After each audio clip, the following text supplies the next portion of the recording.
Welcome once again to New Game Plus. You are listening to a retro gaming podcast where three guys spend 7 days playing one old game, and then we talk about it. My name's Dustin. My name's Kenny. My name's Nolan. And this is episode 107. 107. Awful.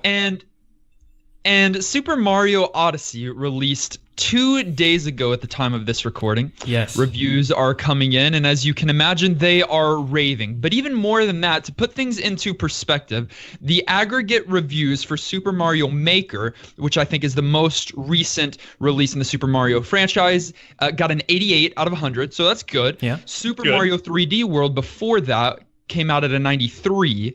New Super Mario Bros. U, 84. And let's just for fun throw in Breath of the Wild, which is Game of the Year, right? I mean, just incredible Nintendo product, 97. So the current aggregate score cross-platform for Super Mario Odyssey is currently a whopping 98. For real? It's nuts. This is just unheard of. That's insanely good.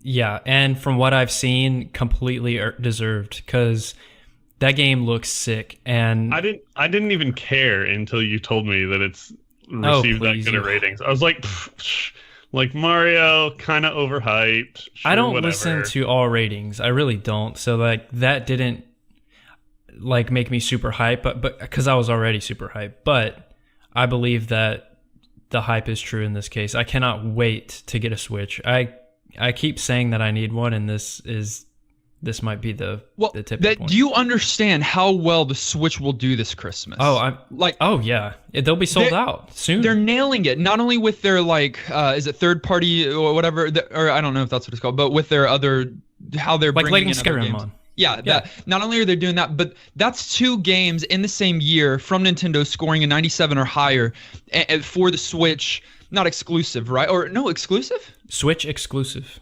Yeah. Wow. Well, the Breath of the Wild was for the Wii U as well. But no one's That's true, but you're doing people, it wrong. I mean, yeah, people played it on the Switch. But look, I'm very glad that they're doing well. I hope the Switch does well for them because I want them to invest. It already has, but I want it to continue because Nintendo is so short-sighted. Like they get huge success and they're like, okay, what's the next thing we can make? I want them to really invest in the Switch because I think there is so much potential for every single one of their IPs. Like, it's going to be incredible, and I cannot wait. Yeah, no, it's going to be great. Well, let's switch the topic of conversation now to dragons in our retro game of the week, The Legend of Dragoon. Just nice, simple, and sweet, right? Yeah, I like it. The Legend of Dragoon is a JRPG that was released for the PlayStation 1 in 2000 in the US, 1999 in Japan. Yeah. It was developed by Sony, Japan studio, the Japan studio of Sony, and then it was published by Sony. And this is a turn-based RPG. Came out in that era on the PlayStation where it was very popular. Final Fantasy VII kind of set this precedence, and then I feel like a lot of people were trying to live up to that or make something similar. So it's kind of in that vein of gaming and that time frame.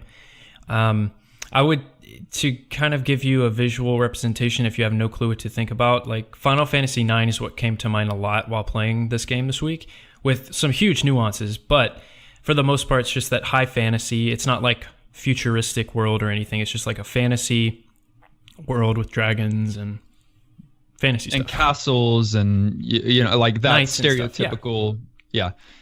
Yeah, so that's the setting. I'll get more specific with the story. You play as Dart, who is the protagonist. He's this guy in red and with really not emo hair. It's more just anime hair. It kind of looks like Dragon Ball Z. So there's a lot of story here, so just bear with me, and I'm not going to get to all of it. Dart comes back from this journey that he's been on that apparently was to get revenge on this thing called the Black Monster, who killed his parents. Very creative. Yeah, I love that. And he comes home and discovers that his, I guess, a new home, he wasn't born here, it's called Celeste, and it has been burned down and destroyed by this rebel force called Sandora, who is part of this civil war that's going on right now. And apparently these rebels came in and just destroyed his town. the game opens up with this like cinematic of this menacing looking knight holding up a sphere and like shining some stormlight into this girl's forehead. You switched stories. Let's stay on topic here. I don't know what you're talking about. Shines light onto this girl named Shanna, who is Dart's childhood friend. She gets kidnapped, and this makes him very mad, so his quest begins where he's going to go and get her back. And eventually, after a ton of text and plot, you find yourself in the middle of this civil war, helping out, and you get her back, and then you... Okay, so then the title of the game comes into play. So dragoons are these ancient powers, these people who have access to ancient powers and magic, and they're chosen by dragons, I think. So Dart is chosen by the red-eyed dragon, the dragoon spirit, to be a dragoon, which is just this awesome form that he can take on and have access to more abilities. And that's kind of what the game is centered around. And then there's a lot more that we could talk about, but that's the main setup for the Legend of Dragoon. So that was a lot there, and it's one of those stories that starts relatively small but then builds on. So there's this war that happened thousands of years ago between dragons and dragoons, and then there's also this race called the Winglies, and then there's the humans, and the dragoons sided with the humans, the Winglies sided with the dragons, and there's this battle. But that's ancient, and now it's one of those where this stuff is stirring up again, and Dart and his crew are at the center of it all. So Dustin, you've played through the whole game, right? That was kind of my question for you guys. Your relationship with The Legend of Dragoon. Have you ever played it before? If so, to what degree? This was my first time playing the game ever. I had heard of it because I have a friend named Zach who loves this game. He's also a huge fan of Final Fantasy VII. But I'd never played it before. I didn't have a PlayStation 1. Yeah, first exposure for me as well. And yeah, Nolan, I owned this game as a kid. In fact, I still have my copy right now. I don't know if I did this last week, but like I've got my strategy guide right here. I'm showing it on condition. Camera. It's a pretty good condition for sure. Usually those means get you beat didn't up. play the game enough if the strategy guide's still in good condition. Here's the thing that it does tell you. This strategy guide is really weak. It doesn't give you it doesn't give you even the location of the items. It tells you what items you can find in an area, but it doesn't tell you how to do it. It's a strategy guide that like y'all would like. It doesn't walk you through bit by bit. It just says, hey, you're gonna come to this land. But it is super nice. I still own, by the way, the 4 discs. I don't know if you mentioned that, but like these early huge games, they come on multiple discs for the PlayStation, and you at the end of certain parts you get this load screen that says insert new disc, which you don't get that anymore. Here's what that ultimately means with games like this. They may have tried a little bit harder in terms of like game content, but mostly it means you're gonna get cutscenes. Yeah, for sure. Like, all that space is taken up with the video cutscenes. Sure. And, but lots of that's content. Not a bad thing. That's just the reality of why you get a 4-disc game. Yeah, lots of good content though. I was talking to Dustin earlier this week about how I think games in that period of time, Dustin, I think we said like 96 to 2000 and something of gaming was like the golden era of like just quality. 2017 or so. No, we were like 2001, 2002, something like that. Of just games that were complete when they were released and just really just full of content and really fun. And I don't know, now you have stuff that comes out with lots of content, but in the form of DLC and microtransactions. Well, and they knew how to appeal to me as a kid. So if you know nothing about this game, you look up a Google image search, or you look into the game just a little bit, and you'll find that this main character is decked out in red armor, and he carries this huge sword, and then you throw dragons on top of that. Like, that's the perfect recipe for me for an intriguing idea of a game, enough so that I would rent it or buy it and then play it. And I think that there was some substance there to back it up, which we'll talk about now in our gameplay section.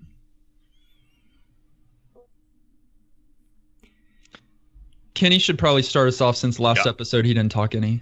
Oh, well.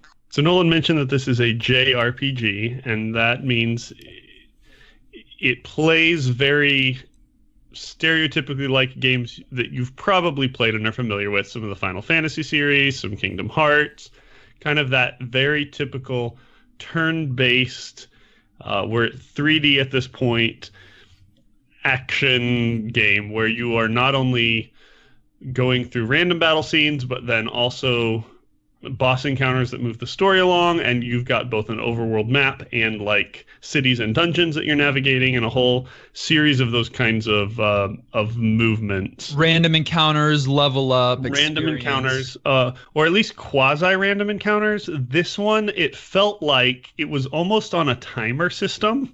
You kind of have this movement.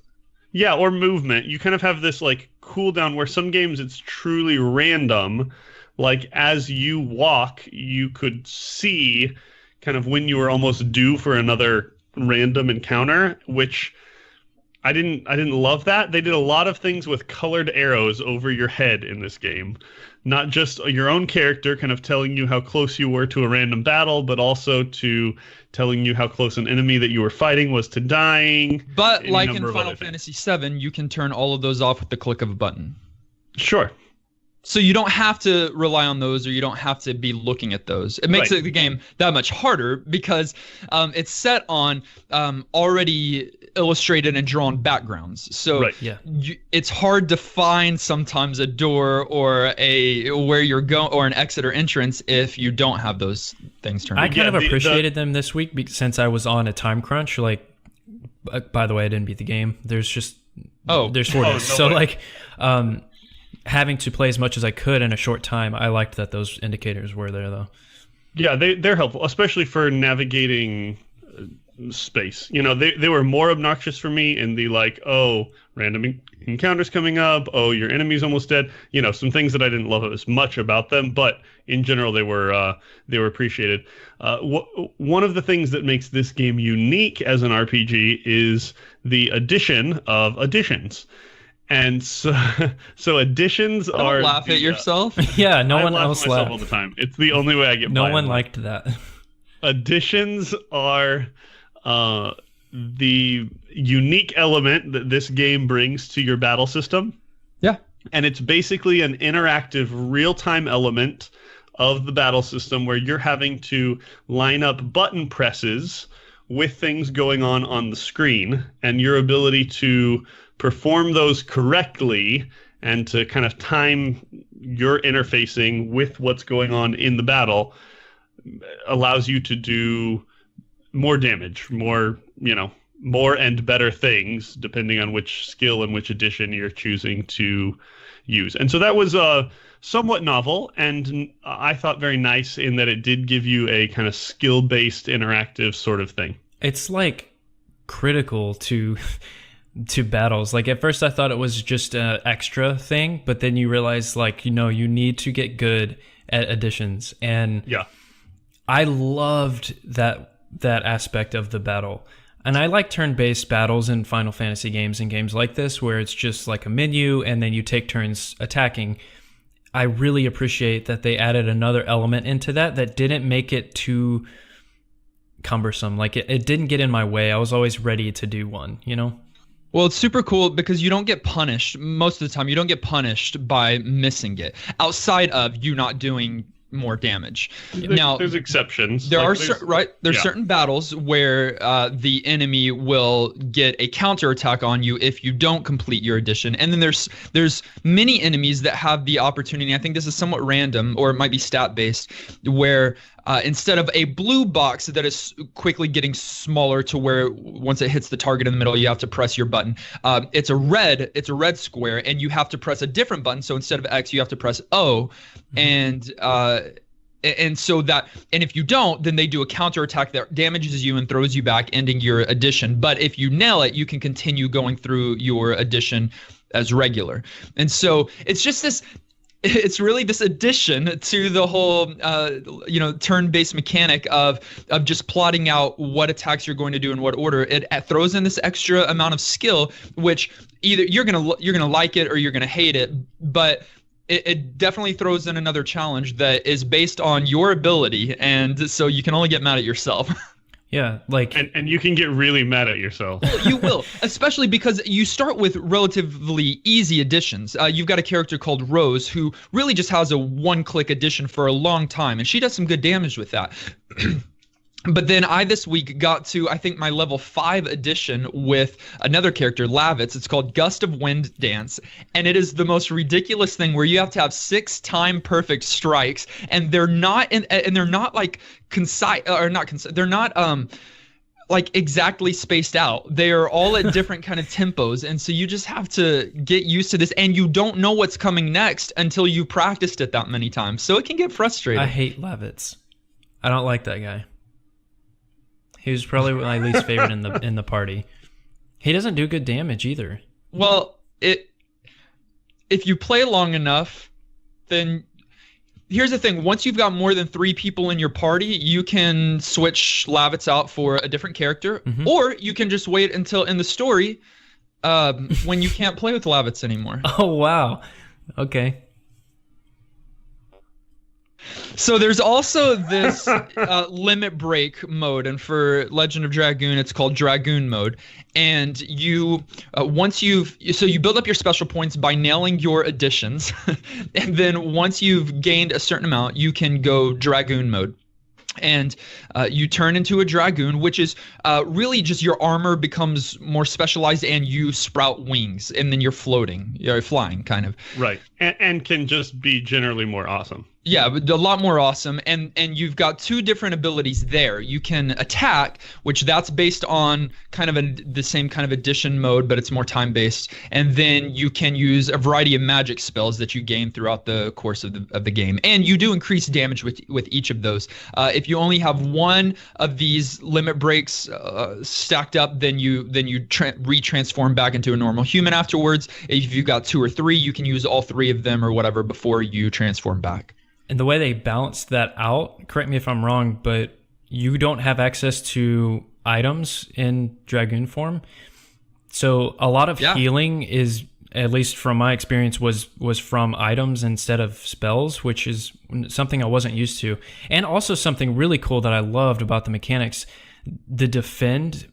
Right, I'm glad you mentioned that. What's it called? The defend mechanic, whatever. Guard mode. Heals you 10% of your health, which is awesome because I always hated defending with my party in games like this because it kind of felt like I was wasting a turn. But here it's like I never felt that way because I was healing. Heals you a little and lowers the incoming damage as well. Right, it's so it's good. A significant skill that at first you sort of scoff at because in most games you do when there's a defender, a bubble eye tends to always just, go aggressive and kill everything. But you learn can be really strategic in who you use it on and when, and it becomes a kind of important element of this game.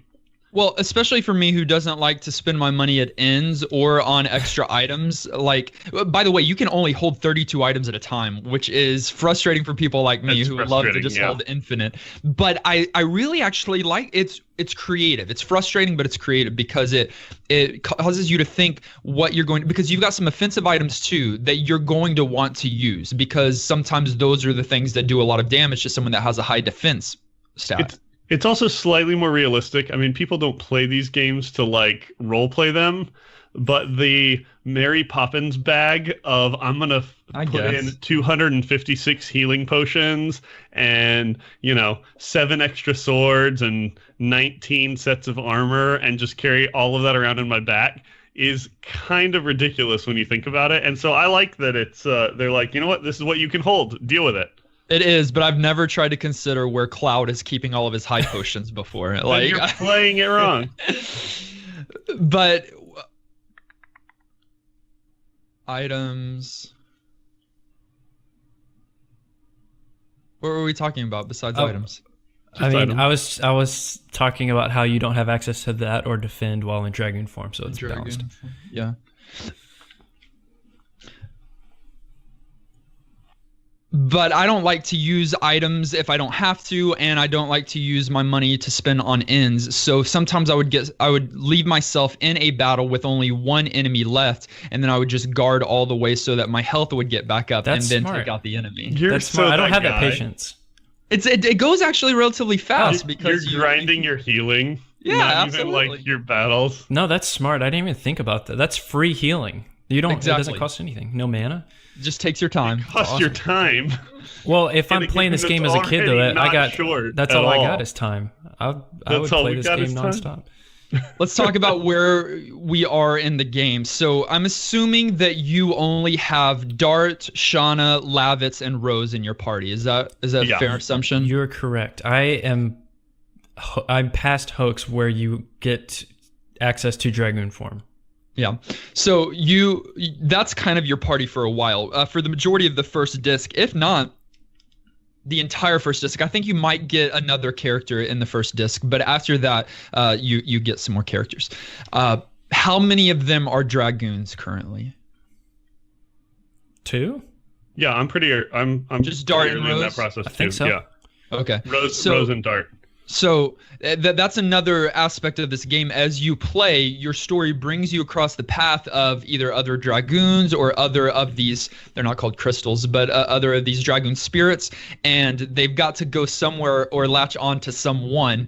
I don't think the way that the lore is, they don't dissipate or disappear when its holder dies if there's another person there that could be a recipient. So it's a really cool mechanic because not everyone's just a Dragoon from the beginning. For example, not everyone has their limit break from the beginning. It's something that you have to gain, and you gain it as a part of the story. And I like that they had lore in mind when introducing that in the game, instead of just being like, now you're super strong and all your characters are super strong. I like that it's more of a gradual thing and that it actually makes sense, because this game really, even more so than some of the other Final Fantasies, has so much plot, and they really took the time to tell that story through even those mechanics that are really important to battles. That's super impressive to me. I wouldn't be able to think of that if I was designing a game. They definitely kind of ease you into it, both characters at a time. It does get a little big, a little fast for me on the scope of story. It's sort of one of those things that, like, oh, this town has been attacked, but oh, this girl is really important. Oh, we got to break her out of prison. Oh, this guy has a whole backstory, and I have a whole backstory, and then there's a villain, but clearly a leader above him, and then also some kind of emperor that we're supposed to be afraid of. And oh, that's not the actual thing. The actual thing is dragons.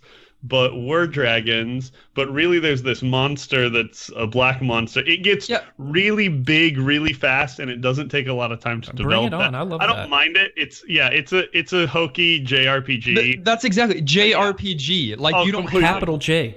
It's these light stories. Into that really heavy is what I'm saying. Like, this game was fully J. It puts the J in JRPG, and not just in terms of that. Dialogue too.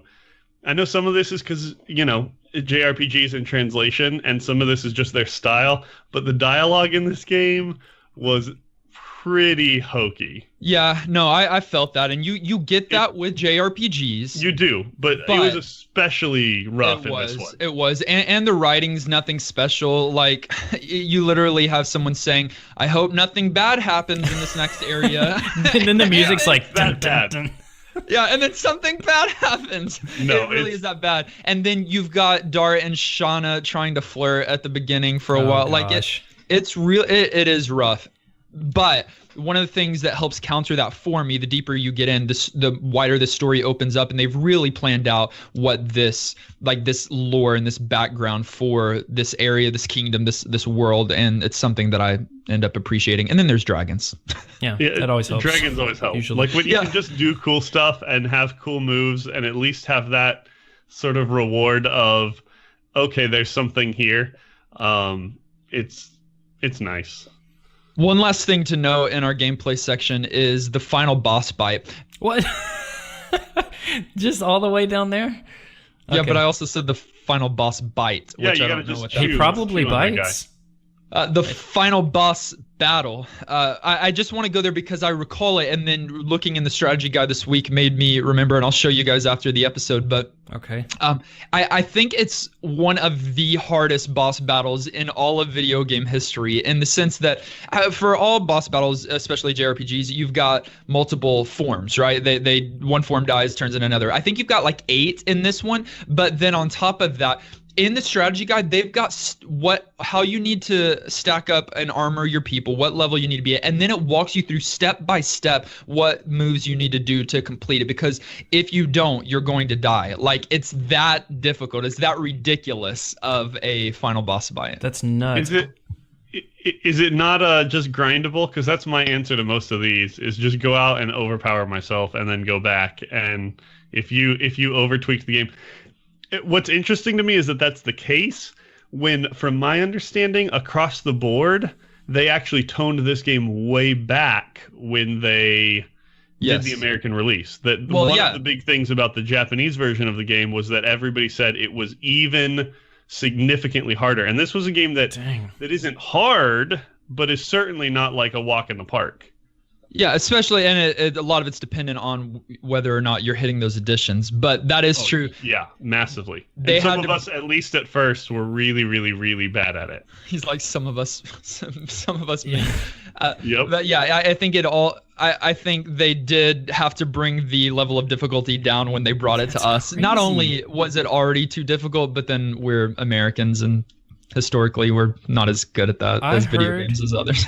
I heard the final boss fight can take like 45 minutes to an hour.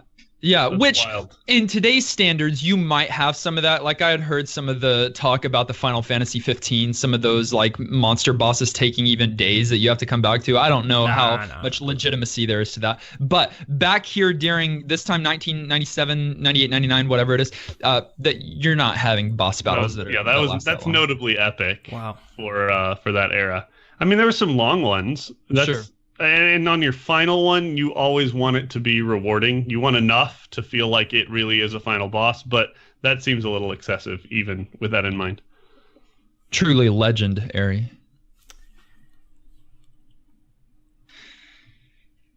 Aged. So we mentioned earlier that the plot can be a little cringy at times, but one, I expect that and even welcome it with this genre. But what really helped me in this game accept it even more was the world that they built to tell it. And like, I'm talking about these pre-rendered backdrops, like these hand-drawn backdrops are really, really beautiful. Like, even for the PlayStation 1, I felt like these were like almost PlayStation 2 quality. And I think Final Fantasy 9 was the last like big JRPG on the console, and they did a great job too, but this also was so impressive to me. So it let me get immersed in the story more just by being in that world. So that was a huge standout for me. I think I agree with you. Some of the character models are rough. There are some angles where you see, because once again, we're not working with pixels as much as we're working with polygons, right? Yeah. Like, there's a lot of polygons here. And so you've got some weird angles on faces that are just rough, and some of those things. But I think whereas that foreground might not have the quality that it needed, that just as what you mentioned, that the backgrounds are all diverse, and there's a huge variety in level design, like from city to city or from marshlands to forest. Everything you get to not only looks different, but it sounds different too, with a powerful score or with just nice background music as well. For sure. Yeah, I agree. But you, Dustin, you pointed out the distinction, but I think the places that they do it well do tend to be specifically the background stuff. There were a couple of places that, like, there were soldiers on horses, and at first I thought they were on ATVs because you just couldn't tell. Like, they were, the animation was so bad. I was like, oh, they're chasing me on four-wheelers. What? Yeah. And then I'm like, oh no, that's supposed to be a horse, but is it? Or a horse-like thing? And so there's places they did great, and overall, for the time and the era, it certainly looks good. But you're not going to look at this game and be blown away by the visuals outside of comparatively. I don't know. Like there's clearly love and care, and it did a good job of setting the world, and I thought it worked. But I was never just like floored. Well, I think I'll say this. Go ahead. I'll say this with the FMVs, the motion videos. I think those are where it shines, and that's kind of where the quality is, because or some of the visual quality is, because so it wouldn't be fair to relate it to Final Fantasy VII, which has just a few because of the limitations there, and they're rough but still exciting because it's a different thing to look at. It's kind of more Final Fantasy VIII, and they do a lot more there, but the FMVs here, I think they're good. They look very JRPG-esque, and they're exciting and engaging, and kind of just help to create the atmosphere that you can't really capture alone in polygons. I think one of the big challenges in all that was making it stand out from Final Fantasy VII, because that was the talk of the time. Like, that was the huge deal.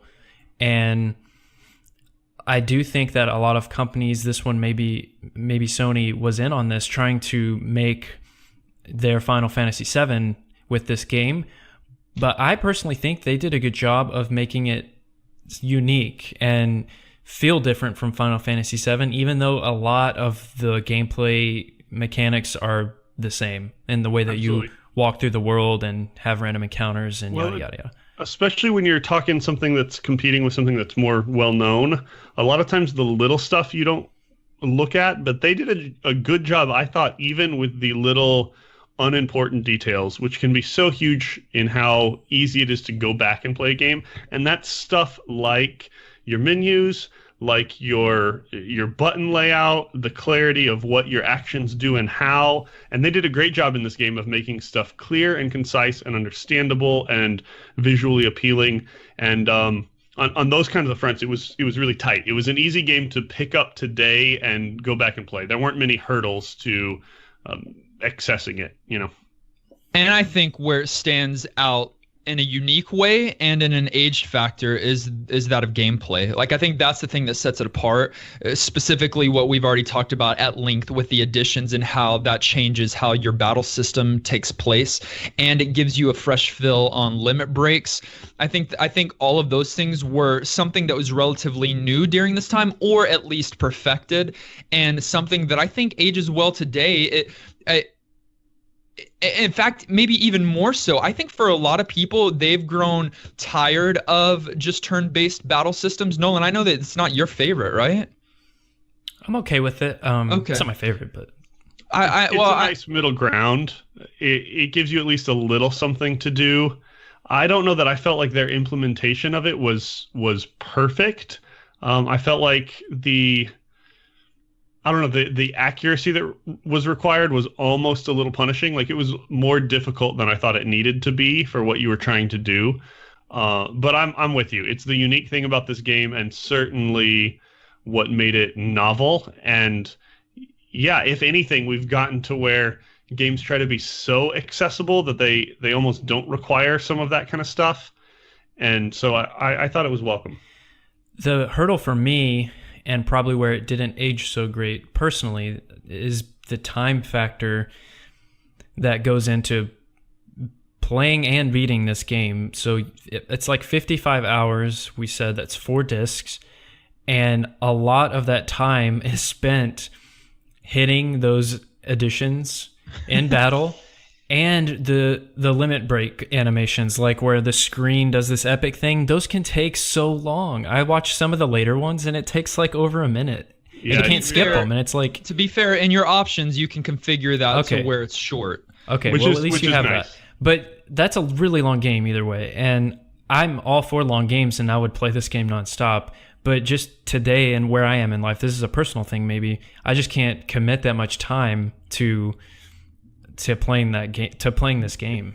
And some of the length isn't just in battles. Like, it's they're willing to take their time. And again, by all means, like tell your story, do your thing, but the characters like walking across the screen and it being really slow, and then the dialogue, like the whole box of dialogue could come up, I could read it and move on, and instead it's like, Yeah. and again, there's some adjustments there, and I mean, if we're playing it today and you're playing it emulated, you can even go back and manually speed some of those things up if you choose to.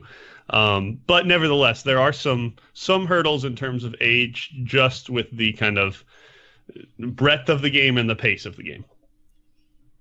We come to the point in the episode where we decide whether or not we give this game our vote for New Game Plus status, which is just our general thumbs up or thumbs down. It requires 2/3 of the vote to swing one way or another. Do we suggest that our viewers go and find a copy of The Legend of Dragoon and play it, or to reserve their retro gaming time for another retro game? I'll start because I think it's most clear in that I definitely do give this game my vote for New Game Plus status. It's got its faults, it's got its problems, as do most games.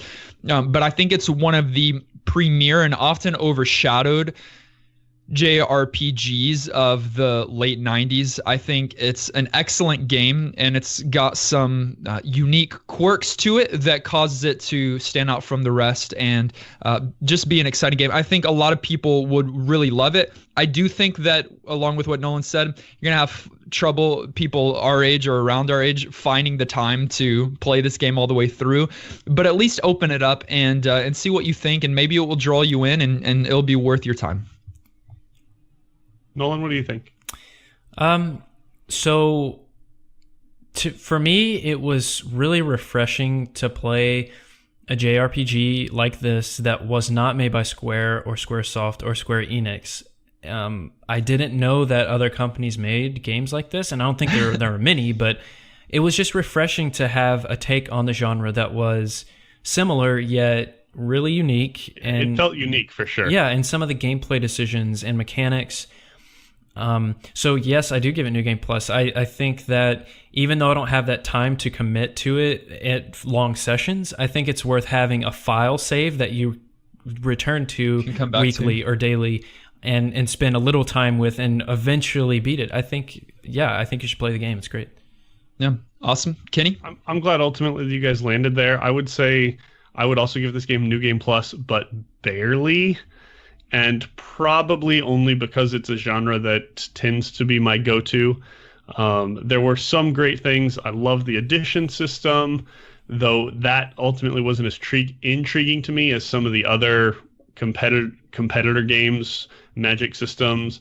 I didn't feel like there was as much bonus content in this game as some similar RPGs like. And then some of the things about just how the RPG was, the scope of the story, and the cheesiness of the dialogue. And there were places that I just found myself rolling my eyes really, really hard. But I still ultimately had fun. It moves the story along. It gets epic. It's big. You can enjoy this game. And so, yes for me, but only by the skin of its teeth.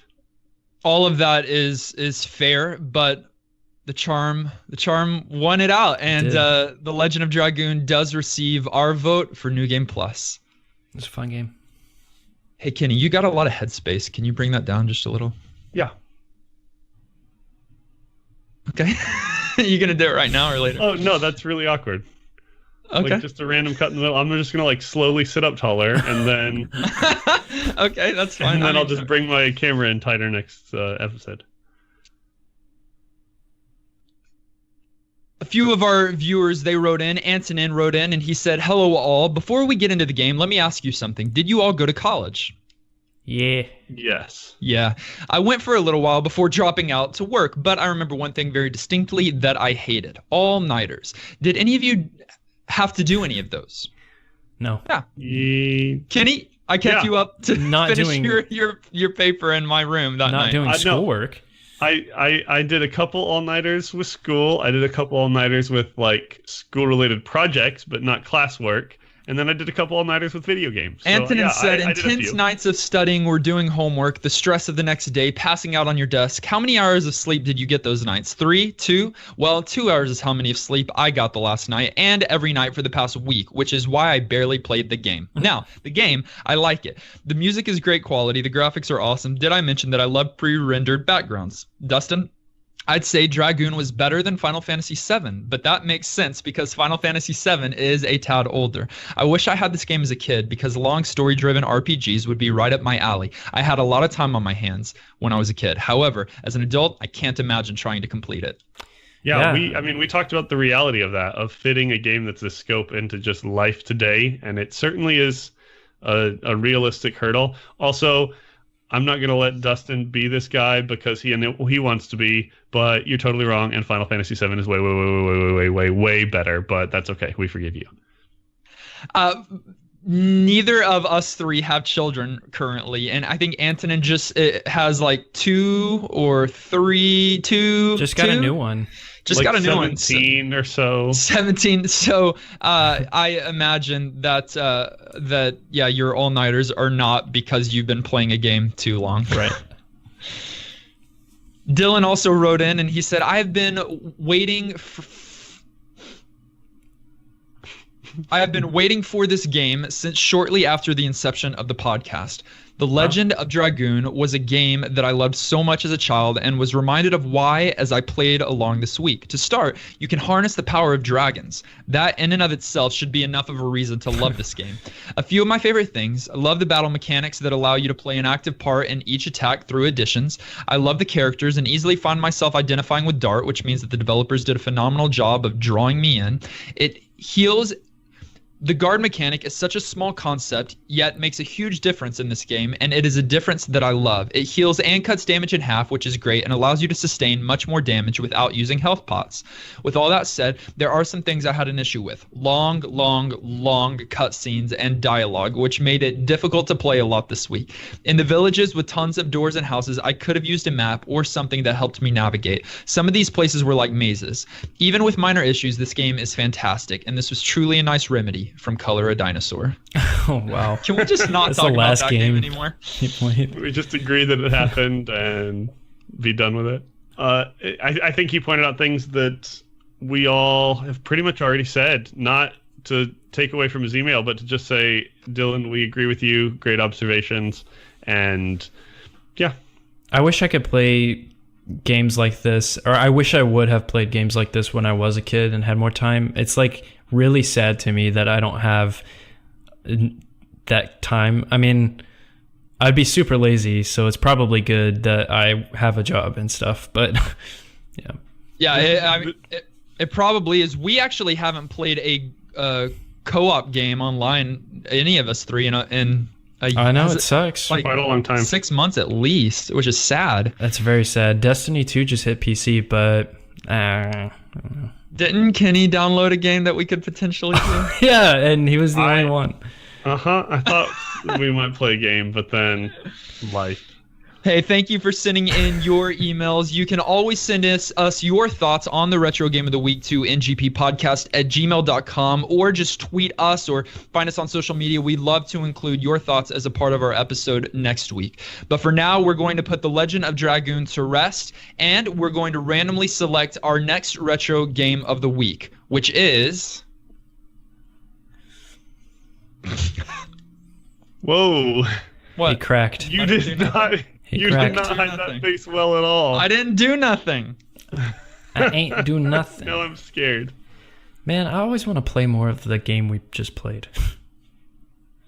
Well, Nolan, we are going to be going to the Sega Genesis / Mega Drive. I'm in. All right, good. We are playing Sylvester and Tweety in KG Capers. No way. It's featuring the Looney Tunes characters Sylvester and Tweety. I'm all about Look, Looney Tunes. I'm not dogging it yet because Animaniacs was great on the Genesis. There's potential for it to be really fun platformer.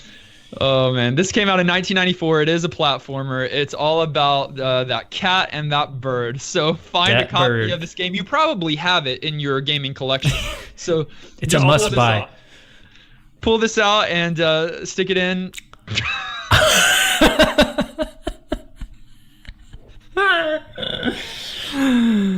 Pull this cartridge out and stick it in your console and play with us this week. Sylvester and Tweety in KG Capers. Can't wait. Yeah. Except I can a little bit. We're going to be talking about that game maybe in Discord this week. So we would love for you to join us in our Discord. It's completely free. It's a quick download. It's a light program, and you can even get it on your phone. So find an invite link to our Discord server on our Twitter and come in there and say hi. And everyone will be super friendly. Antonin is in there and a lot of other regular listeners to talk about our games. Speaking of Discord, some of our favorite peoples in the world hang out there in our Discord, and that is... No one just said that. Yeah. Well, yeah, but I'm specifically He's trying to do a long segue. Producers that hang out there so often. Bradley, Zion, Gimbarino, each of you guys support us at the producer level, and we appreciate it. And all the rest of you that spend your time playing along with us, chatting to us about the game, and giving us your time and your ears, you guys are the best. As always, you can find us on social media. That's Facebook and Twitter at NGP Podcast. You can search for us on YouTube, and you can get some of our weekly VODs, which is a slightly unedited episode, and you can see our faces with that, along with some blind Let's Plays. Nolan is doing a blind Let's Play of Dark Souls, which releases a new episode every Friday. I am doing a blind Let's Play of Ocarina of Time, which releases every Tuesday. You can find us on iTunes, SoundCloud, Stitcher, and Google Music for our edited, crisp audio podcast, which is always the first and foremost thing that we are spending our time and energy on. Make sure you subscribe so that you are the first to get new NGP episodes. Join us next week as we play